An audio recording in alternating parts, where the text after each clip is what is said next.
What is going on, guys? My name is Josh and I am back with a brand new NBA video. Now in today's video we will be looking at more of the serious side of things. We'll be talking about injuries. Now in sports, injuries are inevitable. They happen all the time, and whether it's as simple as a scratch or as bad as a torn Achilles, athletes usually get used to the pain. While the worst and most severe injuries are usually thought to happen in other sports like football or hockey, the NBA has had its fair share of devastating injuries over the years. Now these injuries aren't often thought of as being too gruesome, but every so often we see an injury that makes us look away. Now keep in mind that unlike any other sport, NBA athletes aren't wearing any protection at all. This usually leads to some nasty falls resulting in broken bones, sprains, and a lot of blood. So before I get into the actual list of this video, I want to give a quick warning. Some of these videos are quite graphic, so viewer discretion is advised. Also, these are just 5 of the worst injuries, and unfortunately there are many more that I can't include in this video. But for this list, I chose 5 players who suffered horrific injuries but made pretty incredible comebacks. So without further ado, here are the 5 most gruesome injuries in NBA history. Number 5, Paul George.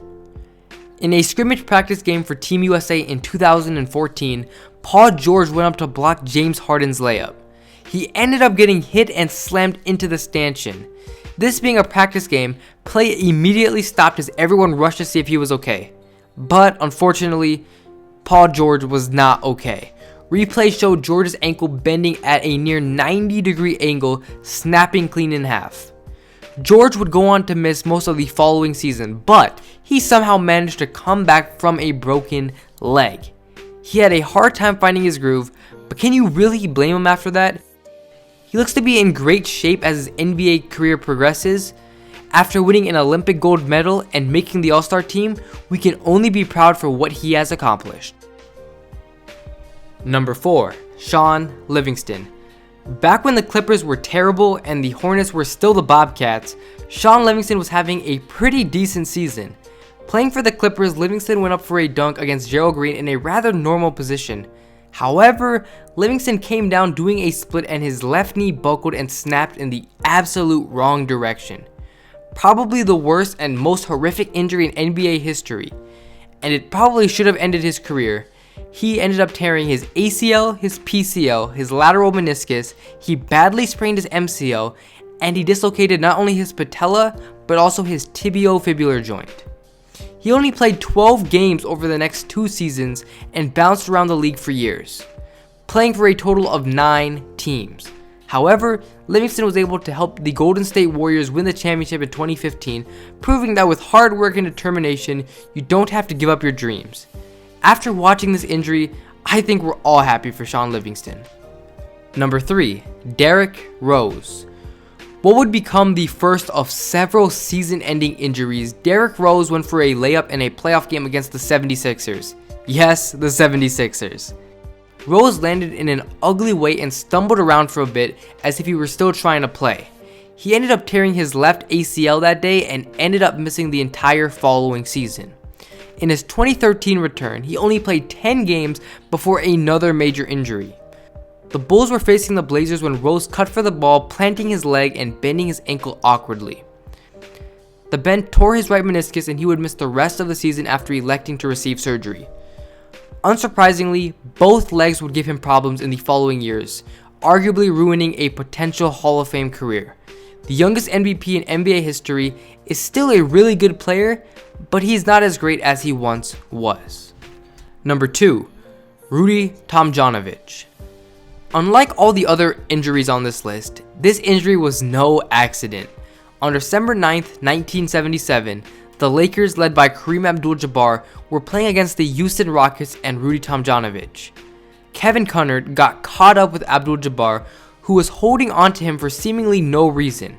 Both teams slowly started to rush the court, as Jabbar wouldn't let go. One of the people rushing the court was Tomjanovich himself, who ran straight into Kermit Washington. Washington, for whatever reason, decided the best course of action was to punch Tomjanovich square in the face. The result was ugly. Tomjanovich was hit so hard that the recoil of the blast made him slip and fall, landing headfirst on the court. This stopped the fight before it even happened, as players gathered around the fallen player to see if he was okay. Blood was gushing from Rudy's nose, and the towel used to stop the blood turned red instantly. Tomjanovich would end up recovering, thankfully, but his NBA career never got back on track, as he retired a few years later. He'd have more success as a coach, leading the Rockets to 2 NBA titles, but we're just happy that this injury wasn't as bad as it looked. Number 1. Andrew Bogut. In a 2010 game against the Suns, Bucks center Andrew Bogut went for a dunk in the second quarter. He landed awkwardly on his right arm. Maybe awkwardly isn't the right word, but for lack of a better word, it was gruesome. Just like the previous injuries, everyone watching knew it was bad the moment it happened. The announcers certainly knew as they cried, "Oh no," several times. They were almost as pained as Bogut. Oh no, got his wrist. No, his elbow. What the announcers first believed was a broken wrist actually turned out to be a broken hand, dislocated elbow, and a sprained wrist. He missed the remainder of the season, but he would recover. In fact, the timing of the injury alleviated some of the pain, as it came right before the NBA lockout. Bogut elected to play basketball in 2011 in his native Australia, where he was able to get back into the game and properly rehab the injury. A few years later, he's an NBA champion. I'm just glad he was able to recover from this horrific injury. So that's going to be it for this video. If you guys like these type of videos and want to see more, be sure to subscribe and hit that like button now. Keep in mind this list is in no particular order, because obviously it's hard to rank something like injuries where these players, their careers could possibly come to the end. It's not fair to rank injuries on how bad they are. So it's just 5 of the worst injuries in NBA history. So I hope you guys enjoyed the video. If you did, like, subscribe. You guys know exactly what to do. But that is it for me. Hope you guys enjoyed, and I'm out.